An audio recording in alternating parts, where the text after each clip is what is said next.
to pod nyithindi gi nyikwayi bochulo nikech en civil ok en criminal. Erokamano ahinya. Brian, aneno ka dakika na bich mar mondo mi watieki. Naneno ka janeno marwa na penjo ni ng'ato kochiwne mention e doho to kodhi ang'o matimore?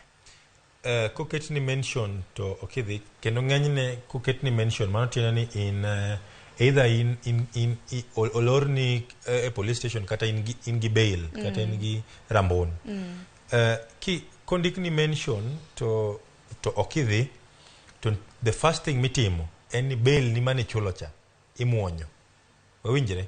So the first thing en gimiluongo ni forfeiture of bail kata kaniketo mtoka to mtoka no ikaw koro obedo mar serikal.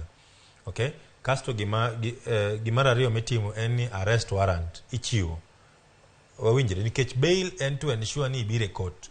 Koro kokibire mention ka mention obai to ibiro to pesa mane chulo cha ibo serikal boka obo bedo property mar serikal kendo ibo maki kendo nitie likelihood ni next time kidhi e court to bail ok bi miyi.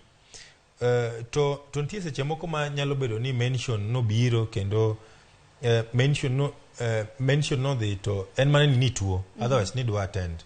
Koro momiyo ber mondo I communicate kata ior ng'ate court especially okil inyalo oro okil ti owach ni ng'ani tuo emomiyo ok obiro attend court to kata kamano kotimre ni mention no bai kata no kibire mention to in gi reason momiyo no kibire mention no. For example ni mistake date kata seche moko ne in mabor kata seche moko ni dhi dala to geche ogomo kata seche moko ni dhi dala to ndara olor.